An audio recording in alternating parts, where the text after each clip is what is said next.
Listening to Revolution Radio, freedomslips.com, 100% listener supported radio. And now we return you to your host.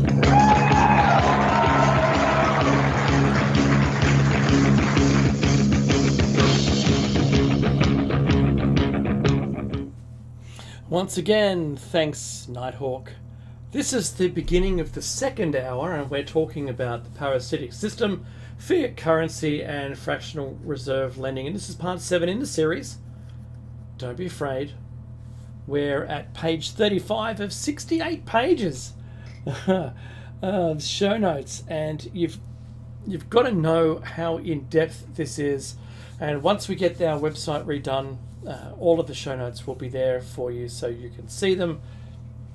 And this means that you've also got access to what it was we were talking about. And we have it all there. Very little of it is off the cuff. It is a solid piece of research, and it has evolved over time. And we've added things and changed our minds when things have, data has changed. But saying that, it's all good. So you are back with Dave and Becky's Shiny Set Out on Revolution Radio, on the #1 listener-supported talk radio on the net. So to help out, you can push the donate button that's on the website, and you'll also get access for free anyway to the archives. But you have to get yourself some merchandise. When you buy the merch, t-shirt, a mug, or whatever, it goes towards the running of the station. And I do ask that you do it. Now, if you can't do it, tell someone else about the show. Tell someone else about the station. There'll be something that someone will like, because the hosts are varied, the topics are varied, and it's extremely... extremely. You might be the smartest person in the room having listened to one of the host shows. That's the only way I can put it to you. You can learn something, and if you do, great. Tell someone where you learned it. All right, do that, and do that not just for me. Do that for the station. And look, by the way, Mecky and I have our own website, shinysideout.net.au, I think, and we have our own merch, which is from Zazzle. Not sure. I'm sure the link still works. It's there, but we are getting a website redone. Anywho, this is show number 639, 930 and 600, and we're at page 36. All right, now we're talking about the history of money, and if Mecky makes it home in time to be able to join, he will. But this is a long weekend here. This is the King's birthday. It's been the Queen's birthday weekend. It's the June holiday, and there's a bit of a gap after this one. But in holidays, as holidays go, because you have Christmas, and New Year, Australia Day, Easter, and then the June weekend, and then there's a couple of months where we don't get any. Yeah, and then it's back to Christmas again. So this is like the last hurrah of public holidays for the year. So it is fascinating and almost magical how money appeared on our planet. Unlike most developments we enjoy, which can be traced back to a source, civilization, or inventor, money appeared in places then unconnected all over the world in a remarkably similar way. Consider the American Indians using wampum, West Africans trading in decorative metallic objects called manillas, and the Fijians' economy based on whales' teeth, some of which are still legal tender. Add to that shells, amber, ivory, decorative feathers, cattle, including oxen and pigs, a large number of stones, including jade and quartz, which have all been used for trade across the world, and we get a taste of the variety of accepted currency. There is something charming and childlike imagining primitive societies our ancestors, using all these colourful forms of money. As long as everyone concerned can agree on a value, this is a sensible thing for a community to do. After all, the person who has what you need might not need what you have to trade. So I'm in IT, I can fix someone's computers, but if they don't have computers that need fixing, but I still want their lemons, what can I do? I need to store my effort in a currency that I can then trade with someone who we both agree the value of. That's fiat currency. So the real value with each exchange and everyone gaining from the convenience, the idea is really inspired, which might explain why so many diverse minds came up with it. That's absolutely truth. It's the truth, but all is not well. Here's a quote from President James Madison. History records that the money changers have used every form of abuse, intrigue, deceit, and violent means possible to maintain their control over governments by controlling money and its issuance. Now, thinking about that, Germany is the issuer of the money within the EU. Isn't that interesting? And all the countries who signed up can't really print their way out of problems anymore because they don't issue their own money. It's done as a collective. Someone else does it. You can't just ask them, hey Germany, do you want to just print us a lazy billion? Yeah? A lazy billion just means money just sitting around doing nothing. Yeah. How about you just give it to me? Oh, I can't do that. 9? So, yeah, it became a bit of a problem for those members of the EU, particularly Greece, who was having all sorts of problems since it couldn't print any money anymore. And it's what's it called? Credit default swaps. CDSs became an issue, and well, I'm not going to go into it. We talked about it in many shows. Most people don't realize that the issuing of money is essentially a private business, and that the privilege of issuing money has been a major bone of contention throughout history. Wars have been fought, and depressions have been caused in the battle over who issues the money.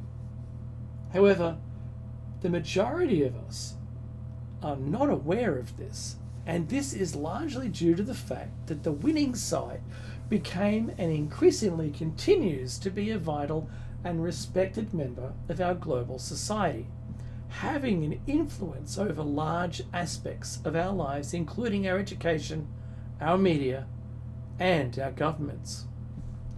While we might feel powerless in trying to stop the manipulation of money for private profit at our expense, it is easy to forget that we collectively give money its value.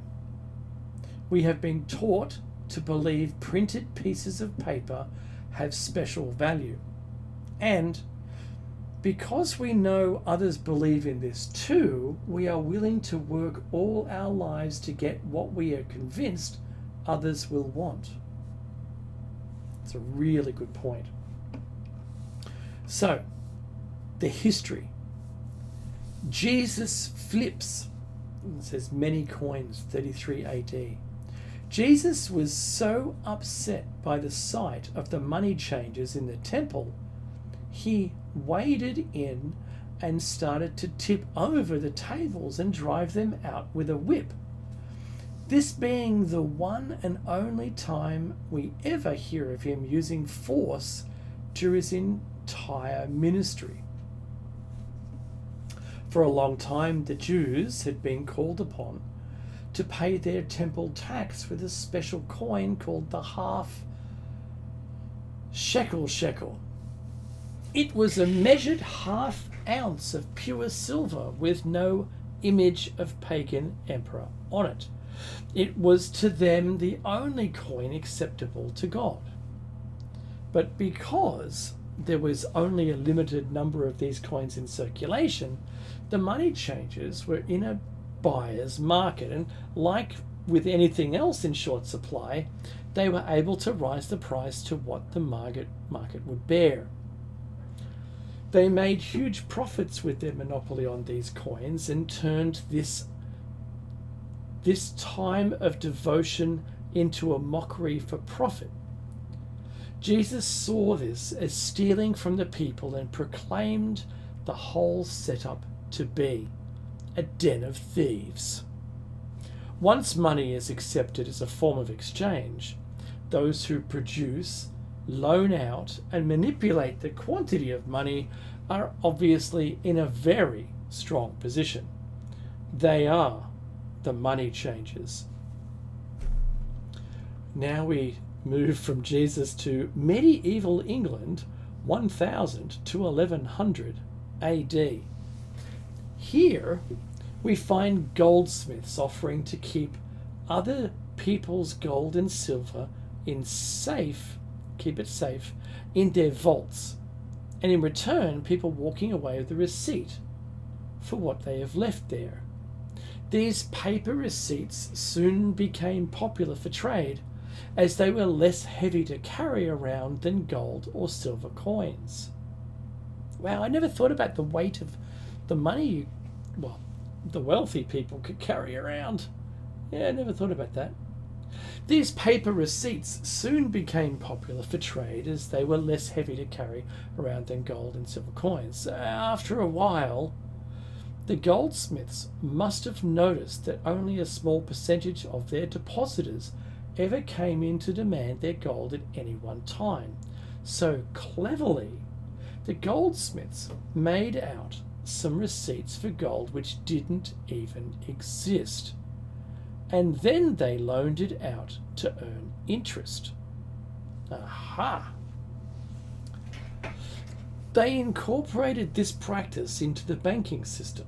They even gave it a name to make it seem more acceptable, christening the practice fractional reserve banking, which translates to mean lending out many times more money than you have assets on deposit. Today, banks are allowed to loan out at least 10 times the amount they actually are holding.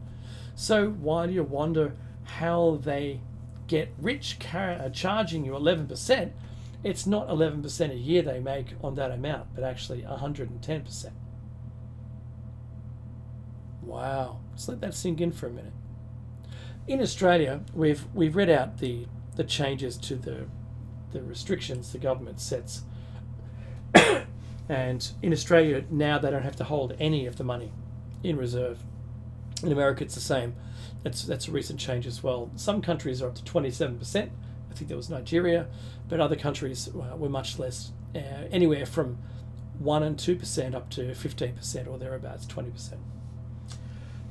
Tally sticks. Now, this came in after fractional reserve lending. Tally sticks, 1100 to 1854, up to really quite recently.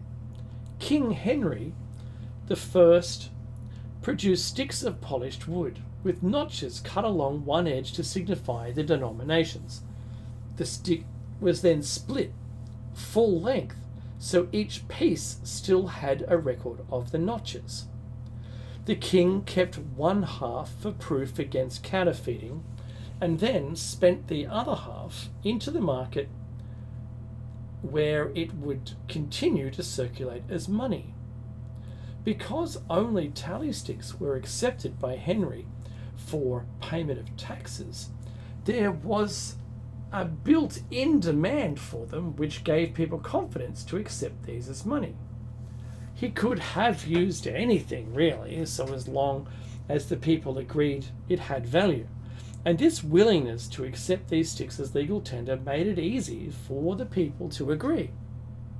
Of course, it had the king's backing. Money is only as valuable as people's faith in it. And without that faith, even today's money is just paper.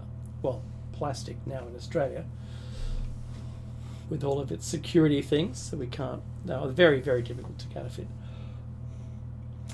The tally stick system worked really well for 726 years. It was the most successful form of currency in recent history, and the British Empire was actually built under the tally stick system. But how is it that most of us are not aware of its existence? I know the tally man tallying bananas, but without that little rhyme about that, I would never have heard the word tally. Certainly not tally sticks. Perhaps the fact that in 1694 the Bank of England, at its formation, attacked the tally stick system, which gives us a clue as to why most of us have never heard of them. They realised it was money outside the power of the money changers, the very thing King Henry had intended. What better way to eliminate the vital faith people had in this rival currency than to pretend it has simply never existed and not discuss it? That seems to be what happened when the first shareholders in the Bank of England bought their original shares with notched pieces of wood and retired the system. The Bank of England was set up as a privately owned bank through investors buying shares. Even the bank's recent nationalism is not what it at first may appear, as its independent resources increasingly multiply and dividends continue to be produced for its shareholders. These investors, whose names were kept secret, weren't meant to invest £1.25 million, but only £750,000 was received when it was chartered in 1694. It then began to lend out many times more than it had in reserve, collecting interest on the lot. This is not something you could just impose on people without preparation. The money changers needed to create the climate to make the formation of this private concern seem acceptable. And now here's the big question. How? With King Henry VIII relaxing the usury laws in the 1500s, the money changers flooded the market with their gold and silver coins, becoming richer by the minute. The English Revolution of 1642 was financed by the money changers, backing Oliver Cromwell's successful attempt to purge the Parliament and kill King Charles. I'll fix that in post. I always say that. I never do. Never fix it. What followed was 50 years of costly wars, costly to those fighting them and profitable to those financing them. So profitable that it allowed the money changers to take over a square mile of property still known as the City of London, which remains one of the three main financial centres in the world today. The 50 years of war left England in financial ruin. The government officials went begging for loans from guess who? And the deal proposed resulted in a government-sanctioned, privately owned bank which could produce money from nothing, essentially legally counterfeiting a national currency for private gain. It says the author of this article. Now the politicians had a source from which to borrow all the money they wanted to borrow, and the debt created was secured against public taxes. You would think someone would have seen through this and realised they could produce their own money and owe no interest, but instead the Bank of England has been used as a model, and now nearly every nation has a central bank with fractional reserve banking at its core. I also want to say every war in the last 40 years has installed a central bank. These central banks have the power to take over a nation's economy and become that nation's real governing force. What we have here is a scam of mammoth, that's the word, mammoth, proportions, covering what is actually a hidden tax being collected by private concerns. The country sells bonds to the bank in return for money it cannot raise in taxes. The bonds are paid for by money produced from thin air. The government pays interest on the money it borrowed by borrowing more money in the same way. There is no way this debt can ever be paid. It has and will continue to increase. If the government did find a way to pay off the debt, the result would be that there would be no bonds to back the currency. So to pay the debt would be to kill the currency. With its formation, the Bank of England soon flooded Britain with money, with no quality control and no insistence on value for money. Prices doubled with money being thrown in every direction. The company was even offering to drain the Red Sea to find Egyptian gold lost when the sea closed in on their pursuit of Moses. By 1698, the national debt expanded from £1.2 million to £16 million, and up went the taxes the debt was secured on. As hard as it might be to believe, in times of economic upheaval, wealth is rarely destroyed and instead is often only transferred. And who benefits the most when money is scarce? You may have guessed. It's those controlling what everyone else wants. The money changes. When the majority of people are suffering through economic depression, you can be sure that it is that a minority of people are continuing to get rich. Even today, the Bank of England expresses its determination to prevent the ups and downs of booms and depressions. Yet there have been nothing but ups and downs since its formation, with the British pound rarely being stable. One thing, however, has been stable, and that is the growing fortune of, and this leads us into the next bit, the Rothschilds.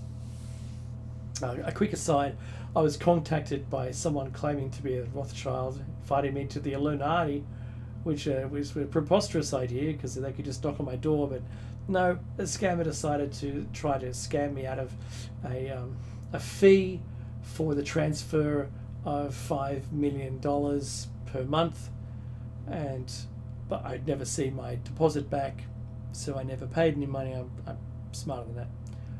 And I looked up the person who claimed to be a Rothschild, and they're not even in the family tree. They could have at least chosen someone out of the family tree. What an idiot. But look, the scammers aren't smart. They're only smart enough to be smarter than the dumbest of the people who get scammed. And that's all they want to look at. They're not concerned with anyone else except for the people who are lower than them in the IQ scale. And if you have been scammed, I really feel sorry for you, because it's not a good thing. Worse still, we're all scammed by big money anyway. But on a smaller scale, if you've had any money taken from you because you believe something, I hope that you learned from that and that you didn't lose too much. And it does take something to happen to you, usually before you're going to be, your eyes are open and filtering everything that comes through to you. You might have even been in a position where you were so hectic that you just believed an invoice was real and paid for it, even though it was a fake invoice for something that you don't even have. Someone's obviously taken some profit off that. Anyway, back to the Rothschilds. This is 1743. A goldsmith named Amschel Moses Bayer opened a counting house in Frankfurt, Germany in 1743. He placed a Roman eagle on a red shield over the door, prompting people to call his shop the Red Shield Firm, pronounced in German as Rothschild. I'm just going to take a sip of drink. Hang on a second. His son later changed his name to Rothschild when he inherited the business. Loaning money to individuals was all well and good, but he soon found it much more profitable loaning money to governments and kings. It always involved much bigger amounts, always secured from public taxes. Once he got the hang of things, he set his sights on the world by training his 5 sons in the art of money creation before sending them out to their major financial centers of the world to create and dominate the central banking system. J.P. Morgan was thought by many to be the richest man in the world during the Second World War, but upon his death it was discovered he was merely a lieutenant within the Rothschilds' empire, owning only 19% of the J.P. Morgan companies.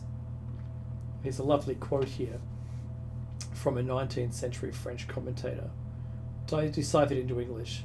There is but one power in Europe, and that is Rothschild. Sorry, there's no S at the end. The American Revolution. There's 1764 to 1781, this period in time. By the mid-1700s, Britain was at its height of power, but was also heavily in debt. Since the creation of the Bank of England, they had suffered 4 costly wars, and the total debt now stood at £140 million, which in those days was a lot of money. In order to make their interest payments to the bank, the British government set about a program to raise revenues from their American colonies, largely through an extensive program of taxation. Taxes. There was a shortage of material for minting coins in the colonies, so they began to print their own paper money, which they called colonial script. This provided a very successful means of exchange and also gave the colonies a sense of identity. Colonial script was money provided to help the exchange of goods. It was debt-free paper money not backed by gold or silver. During a visit to Britain in 1763, the Bank of England asked Benjamin Franklin how he would account for the newfound prosperity in the colonies. Franklin replied, and I quote, "That is simple. In the colonies, we issue our own money. It is called colonial script. We issue it in proper proportion to the demands of trade and industry to make the products pass easily from the producers to the consumers. In this manner, creating for ourselves our own paper money, we control its purchasing power, and we have no interest to pay to no one." Benjamin Franklin. America had learned that the people's confidence in the currency was all they needed, and they could be free of borrowing debts. That would mean being free of the Bank of England. In response to the world's most powerful independent bank using its influence on the British Parliament to press for the passing of the Currency Act in 1764, this act made it illegal for the colonies to print their own money and forced them to pay all future taxes to Britain in silver or gold. Here's what Benjamin Franklin said after that.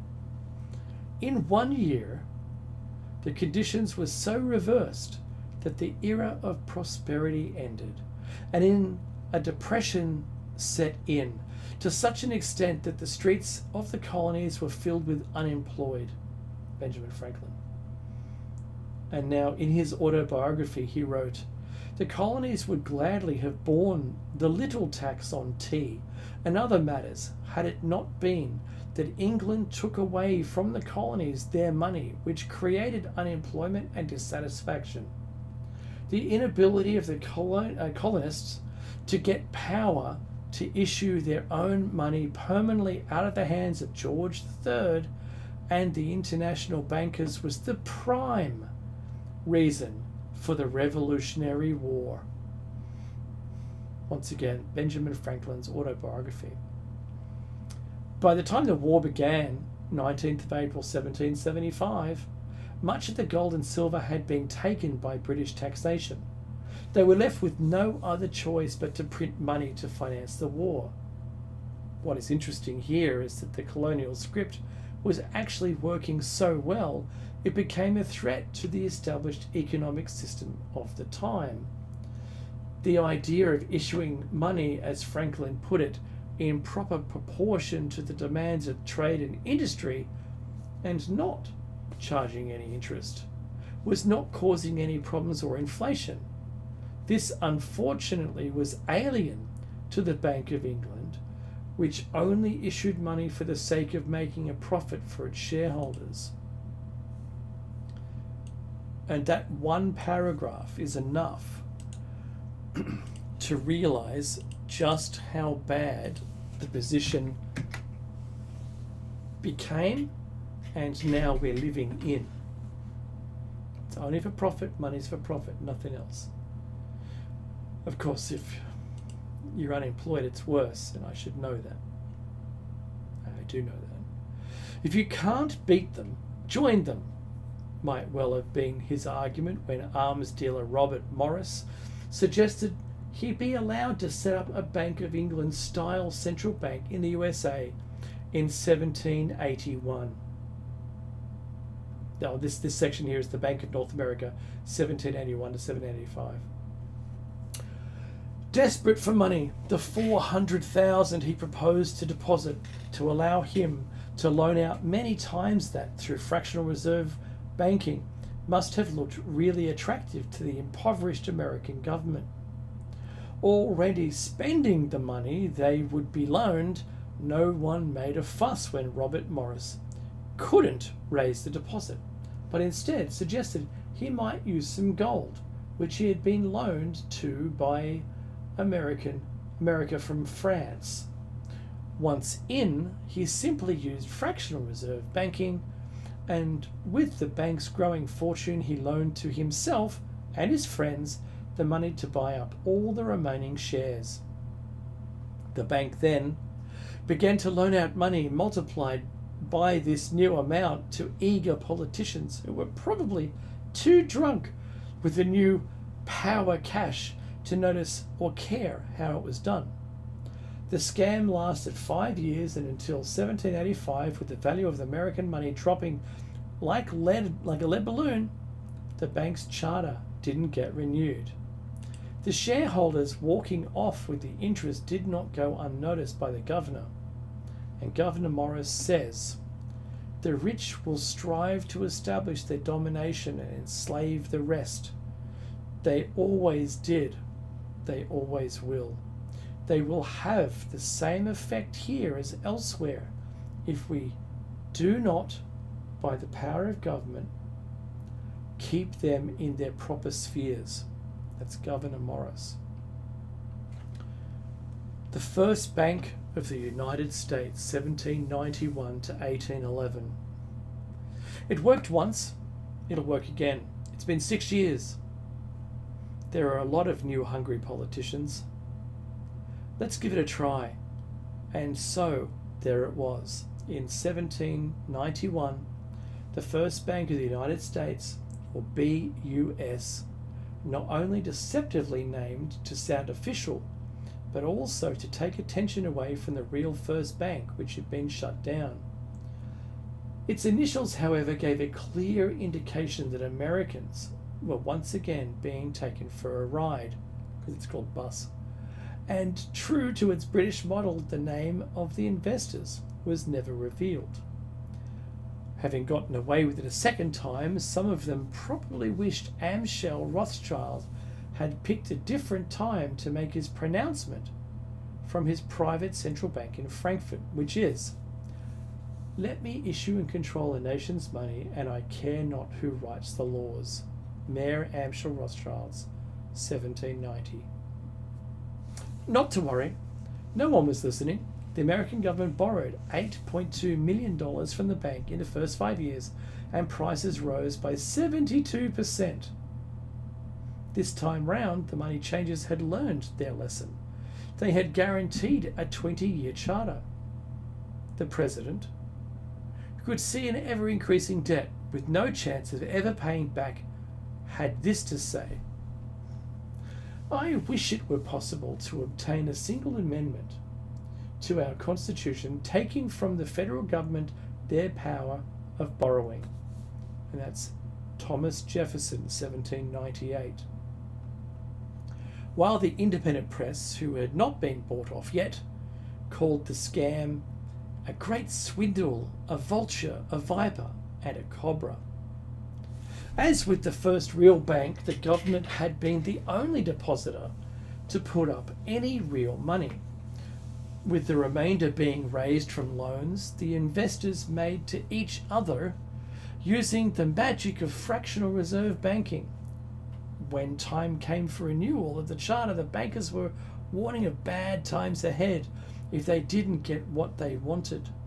The charter was not renewed. 5 months later, Britain had attacked America and started the War of 1812.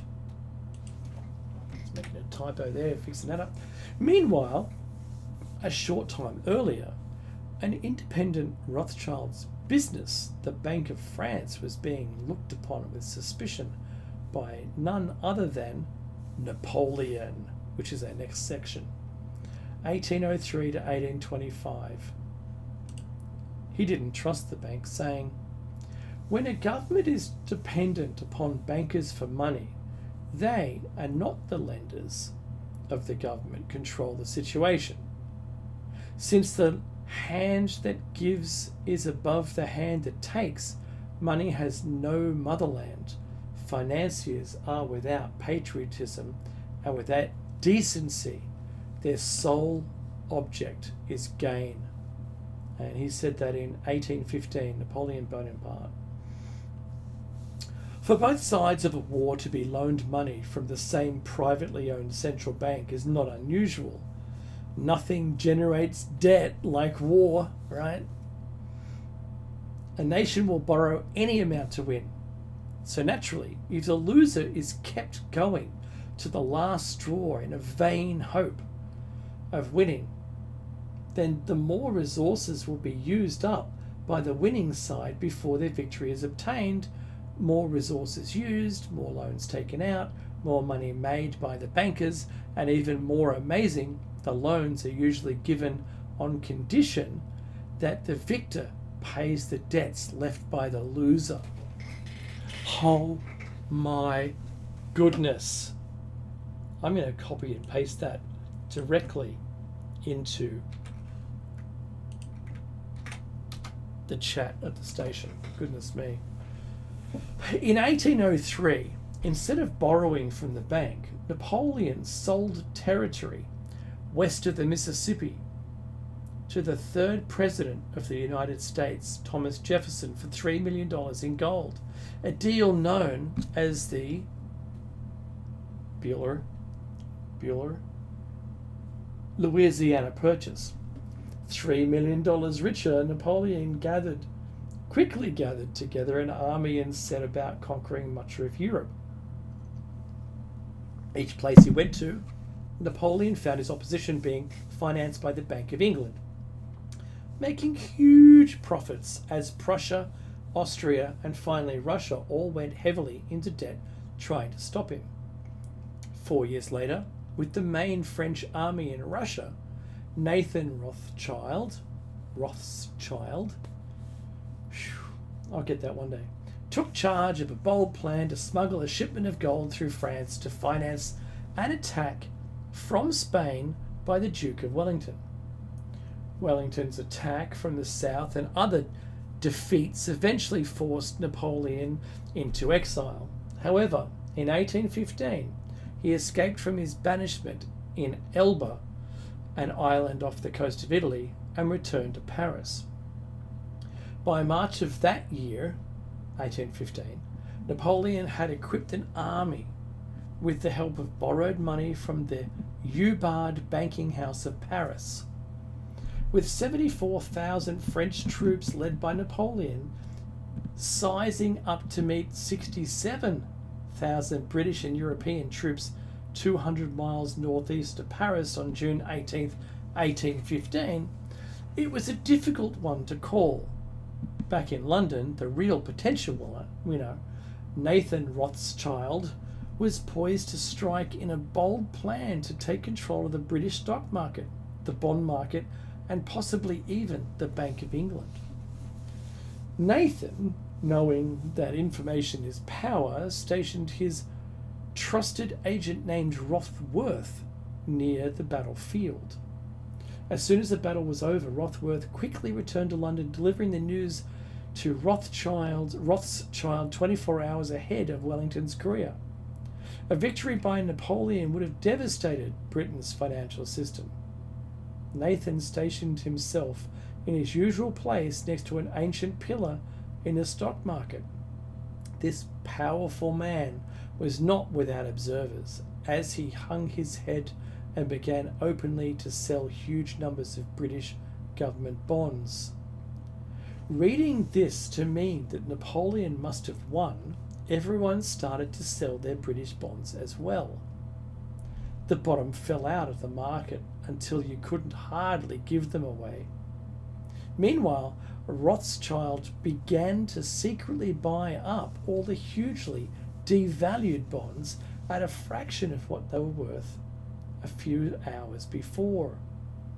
In this way, Nathan Rothschild captured more in one afternoon than the combined forces of Napoleon and Wellington had captured in their entire lifetime.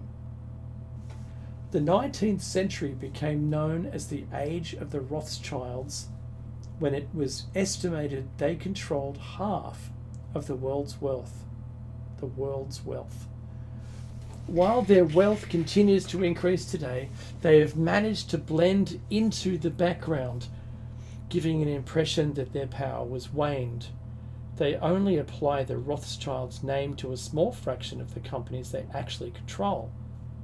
Some authors claim that the Rothschilds had not only taken over the Bank of England, but they had also, in 1816, backed a new privately owned central bank in America called the Second Bank of the United States, causing huge problems to the American president.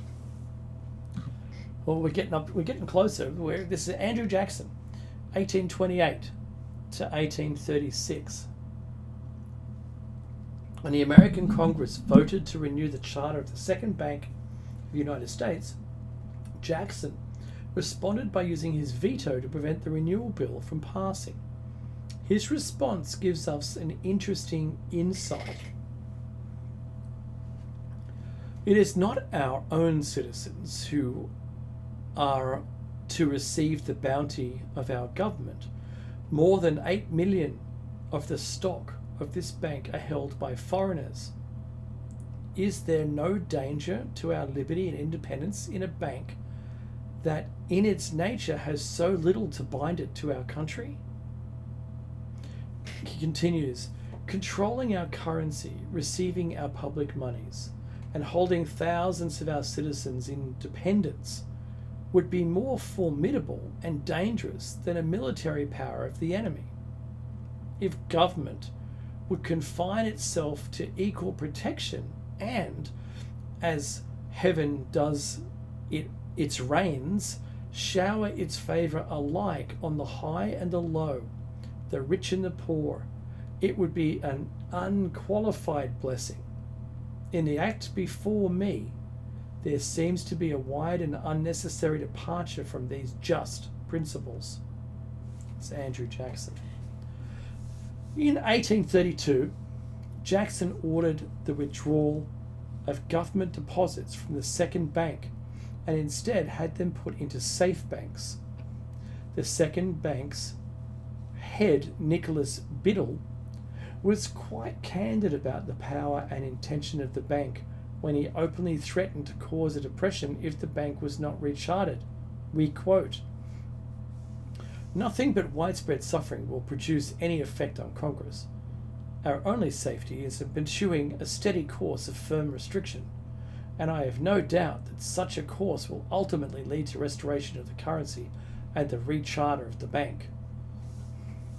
Nicholas Biddle 1836 by calling in existing loans and refusing to issue new loans, he did cause a massive depression.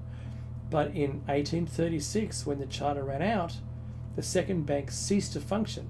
It was then he made these two famous statements. Here's the first statement. The bank is trying to kill me, but I will kill it. And later, if the American people only understood the rank injustice of our money and banking system, there would be a revolution before morning.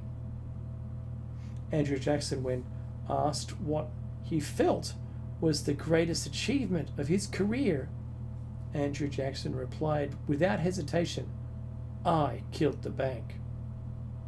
However, we will see this was not the end of the private financial influence passing itself off as official when we look at it. Abraham Lincoln and the Civil War, 1861-1865. With the central bank killed off, fractional reserve banking moved like a virus through numerous state-chartered banks instead, causing the instability this form of economics thrives on, which is debt. When people lose their homes, someone else wins. And someone else wins them for a fraction of the worth. Depression is good news to the lenders, but war causes even more debt and dependency than anything else. So, if the money changers couldn't have their central bank with a license to print money, a war it would have to be. We can see this quote from the then Chancellor of Germany that slavery was not the only cause for the American Civil War. The division of the United States into federations of equal force was decided long before the Civil War by the high financial powers of Europe. These bankers were afraid that the US, if they remained as one bloc and as of one nation, would attain economic and financial independence, which would upset their financial domination over the world.